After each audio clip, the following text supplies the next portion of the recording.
Welcome to Scrutinize My System. For this episode, we will be looking at the first retail version of the Macintosh operating system, officially called the Apple Macintosh System Software Update 5.0. Though the system version itself is 4.2 for what is advertised as System Software 5.0 and version 4.3 for System Software 5.1, we will call it version 5 in this episode because that was what was on the packaging of the retail version of the operating system. Starting with version 6, both the version number advertised and the system version will match, making the numbering system easier to understand.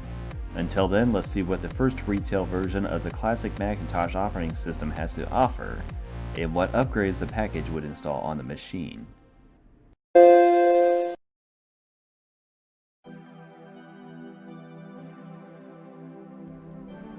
Apple as a company was caught up in its own success.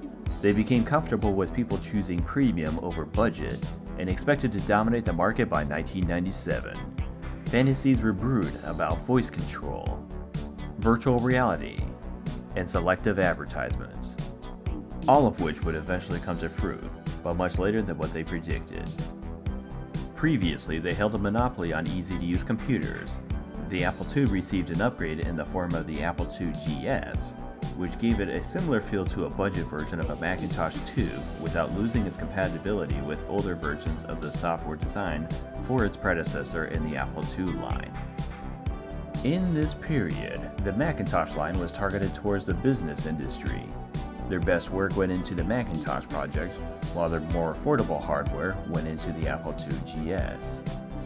3 years after the initial release of the original Macintosh, an update became available to the machines that had the optional hard drive attached to them. This update came in a box labeled Apple Macintosh System Software Update version 5.0. The box contained 4 disks, which were more than the OEM versions had. 2 of the disks were labeled System Tools, and 2 were labeled Utilities. All 4 disks were bootable, and each contained a chunk of a complete package that could be installed independent of the other components. This would be the first of a handful of operating systems from Apple that would be available to purchase as an upgrade. Alright, so before we boot up the actual operating system, I do want to show you something. I do have a picture of the back of the retail box. And the reason I point this out is because there's actually a few things that it lists that is actually an improvement compared to the original operating systems, or the previous operating systems, I should say. And it's quite interesting, and I kind of want to read this first before we go into details. And you'll notice I'll be bouncing back and forth between this box and the operating system. So from the top, it says, Macintosh System Software Update version 5.0 adds powerful new operating capabilities to your Macintosh personal computer. The update includes MultiFinder, the first generation multitasking operating system for the Macintosh Apple File Exchange, a new utility for file transfer and translation, and many general performance enhancements. Now keep in mind, in the 1980s they were experimenting with networking, so there's a lot of networking technology that came out at about this time, so everything's kind of in the mess right now, but they're trying to make it compatible. This is about the time when they realize, hey, wait a minute, we should start standardizing everything so we can communicate with the existing computers. So that's just a little background on this one, but anyways, continuing. MultiFinder.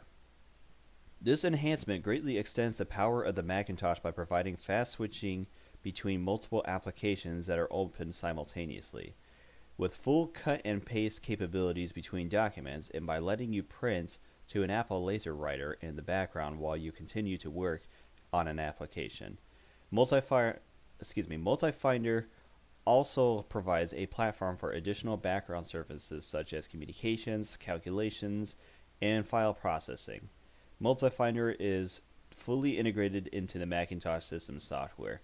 So what that means is the original Finder from System Software 1 through, I believe, the original 4. So this one's technically 4, but on the box it says 5. Beforehand, you had the regular Finder, which was actually a single tasking operating system, so it was only able to do one thing at a time. MultiFinder is kind of a workaround patch to allow to be able to do multiple things at once. And that's both a good thing and a bad thing. Good thing as in you can actually multitask now, which, that's the whole point of the multi-finder. But the bad thing is the structure of the operating system is only designated to run one thing at a time. They have like a little key where each process can, once the process has a key, then it proceeds to do whatever it wants to do to process, and then it hands it off to the next one. That's how it's able to multi task with the multi-finder. That does get worked on later on when, well, really when classic macOS is replaced by macOS 10, but that's later down the line. We still got a couple episodes before that point. So continuing on, we got the Apple File Exchange. This utility lets you transfer and translate documents between the Macintosh and MS-DOS 5.25-inch disk using the Apple PC 5.25 drive or ProDOS 3.5-inch disk. In order to transfer files, Apple File Exchange can translate a document created in one application into the format required by a different application. You can also use Apple File Exchange to translate MS-DOS or ProDOS files you transfer to a Macintosh disk via a network or communications link. Apple File Exchange comes with a basic set of translators: text, DCA-RTF, MacWrite, and default binary in parentheses. Ask your authorized Apple retailer about other available translators. So basically what that means is it kind of goes along the lines of, oh crap, we have a whole bunch of computers on the market. Everybody's got something different.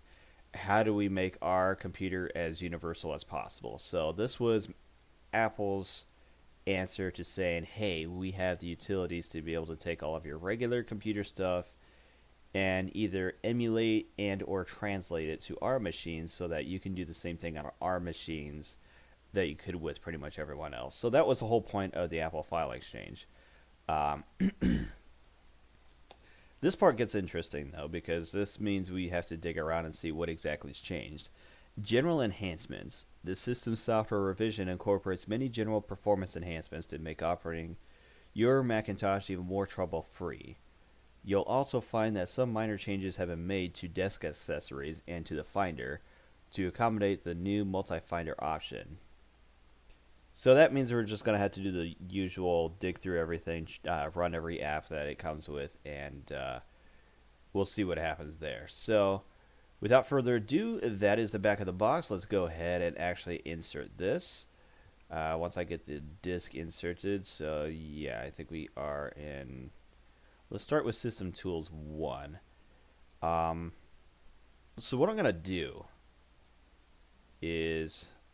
let's go through the disk first, and I'm emulating currently the Macintosh Plus.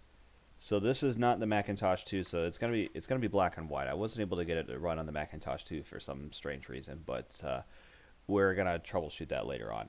So with that said, let's go to About the Finder, and obviously this is not gonna have everything because this is only one of the disks. Larry, John, Steve, and Bruce, copyright 1987, Apple Computer. This is the System Tools 1. So here's where things get a little confusing, and this is going to be the last operating system where everything's all over the place. So the Finder version is 6.0, the system version is 4.2, and this one's nice because it actually reports now what system version this is. So that's key. That's going to be very important because, well, it's a lot nicer to actually have a number. Then you got your RAM. This is the total memory, so you got currently 4 megabytes of RAM in this thing. And then this kind of like a task manager, kind of, except you can't really terminate these. So it tells you how much memory each one's using. Largest block, I mean, it's barely using anything at all, so that's not that big of an issue. So let's see what's changed on this disk. So we got the alarm clock, which is pretty much the same, although it does say 1.3, but really nothing's changed on that one. Calculator, unchanged. Chooser, I mean, nothing's installed on this one. That can't really judge that one. Control panel is largely the same as the 4.0s and 4.1. I mean, since I'm running on a Macintosh Plus, the options are going to be limited. I don't have the color option on this one. Again, we're going to try to loop around that in later. But, and you notice too in this corner as well, you click on here, you can actually switch in between the applications. So that's changed a little bit. Then you can come in here, you can exit out of that. Find file, it's pretty much the same. Keycaps, the same. Scrapbook. Now I'm curious about this one because again, there's 4 different discs with this one, so nothing's changed. Okay. Then we got about Multi-Finder. So this is Multi-Finder 1.0. We got names Enrique Ringwald. I probably butchered that. And Phil Goldman. And it's 1987. So it was like at the tail end of 1987. So the real thing we need to explore on these disks is what's on it. I mean, that was just part of the operating system. So we got the system folders. I mean, pretty much the same. Utilities folder. So each one's going to be a little different. I'm not going to launch these yet because I need something to install everything to. So why don't we go ahead and shut this down and let's go ahead and do that. Okay, so I put in a blank, let's just call it a virtual drive because for some reason on this virtual machine it's not going to show up as an actual hard drive. So that one's blank, so let's go ahead and just start installing everything to it.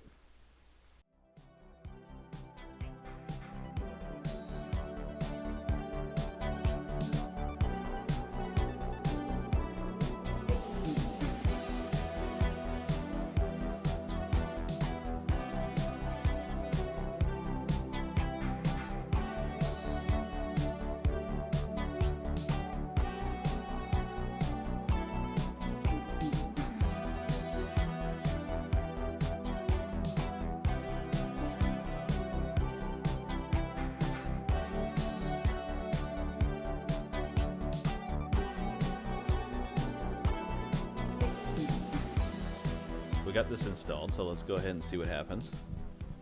This is booting off of the hard drive that we just installed the operating system on. And as you can see, there's not a whole lot on here because we only had one system disk. So let's go ahead and put in another one.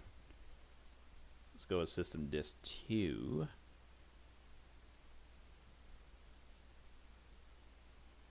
This one doesn't have a lot. We'll take a look at it another time. So I'm going to go ahead and eject this.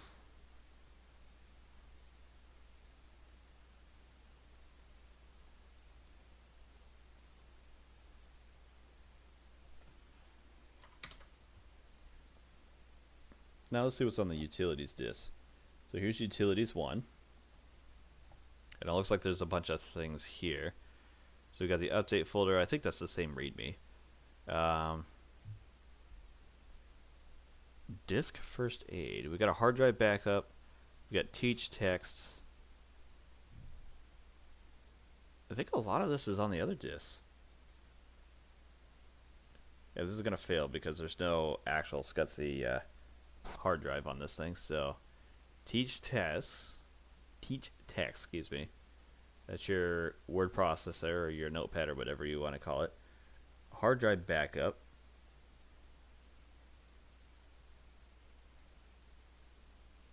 So you can back up your hard drive. That's a nice feature. Backing up your hard drive is always a good thing. And the disk ejected itself. Let's put that back in.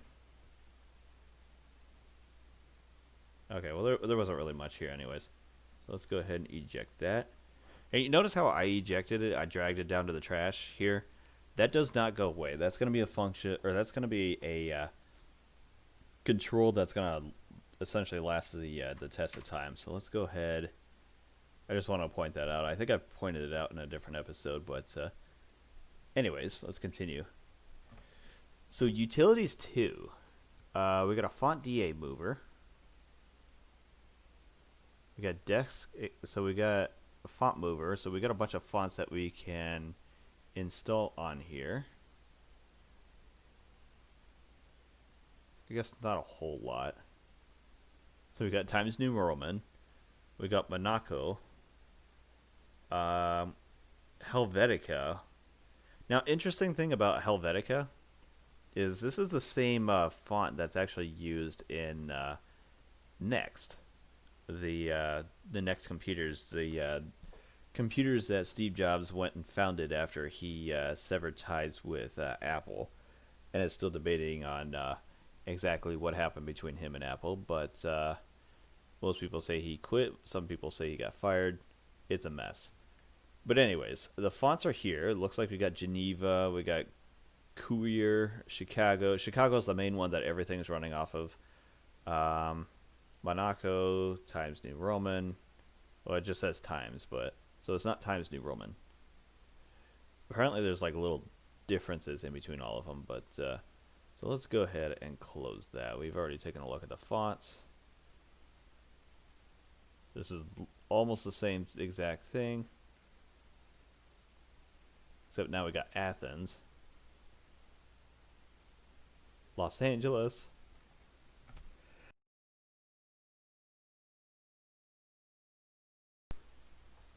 We got mobile. Oh, these are emojis. So you can come in here and you can put down like a little emoji on here from 1987. We got Monaco. We got New York. Which, truth to be told, in this kind of resolution, they all look the same. The only difference you can tell is when it starts getting like anything above 18 or 20. They have San Francisco. Now this one changes because there's a second San Francisco font that they come out with, which is not even close to this. But that's later down the line. We'll talk about that in a different episode. So we got symbols, which looks like Greek lettering. Then we got Times. Then we got Venice. Very fancy looking thing. This looks like something out of a those old late 80s, early 90s DOS fantasy games. Whether they're like role playing or etc. Just that kind of bit of an accent, just enough to make it look old style, but it's still really pixelated, so you can tell it's from a machine. Anyways, I digress. So we got desk accessories. And let's just go ahead and install everything.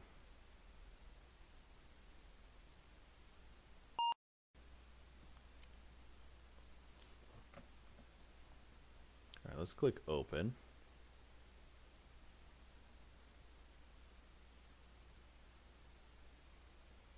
There we go. Okay.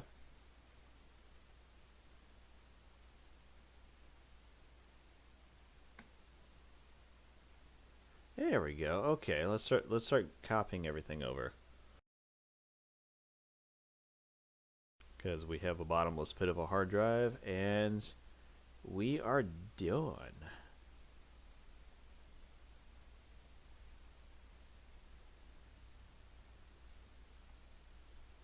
Alright, so let's reboot this. Go ahead and open just the hard drive, or in this case the supersized floppy disk.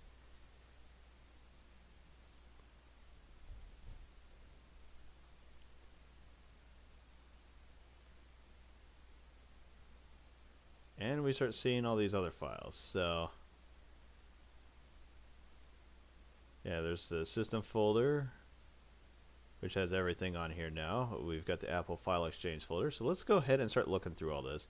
There's definitely more here than what we're used to. So we got the About the Finder, Finder 6.0, System 4.2. We got the alarm clock. Nothing's changed. Calculator. Nothing's changed. Chooser is for Apple Talk.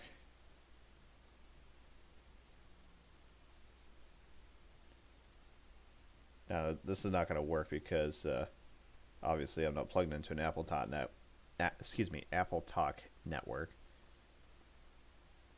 We got Control Panel, which is the same as version 4, except it's not going to have as many features because I'm running it in a Macintosh Plus.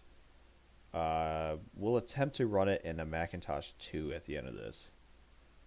Find file, the same. Notepad does not have the note at the beginning of it, so not that big of a deal, but it's just a little thing. Puzzle, still numbers. Scrapbook, empty scrapbook. So you don't have any like demo stuff to play around with once you're all installed and everything. So we still got the multi-finder 1.0. So if I open a bunch of stuff on here, let's go ahead and try that.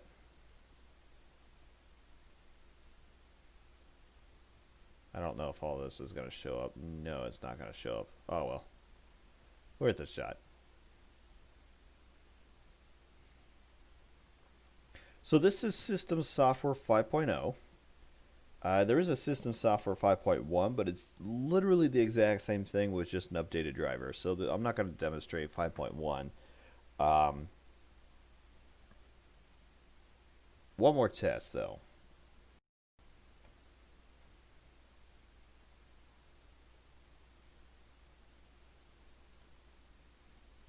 Yeah, no, it's not going to load for me, unfortunately. Yeah, well, it was worth a shot. That would have been cool to see this thing in color, but at least we were able to get it to work in the Macintosh Plus. So we were able to see all the changes and everything, which on the surface didn't really seem like much, but the multi-finder is going to be huge in the coming episodes, and we'll talk about that as we progress. Anyways, if you enjoyed this, thanks for watching. Subscribe for more episodes. I got more Apple. We've got Next. We've got Windows. We've got OS 2. We've got quite a few coming on the way, so stay tuned. And thanks for watching.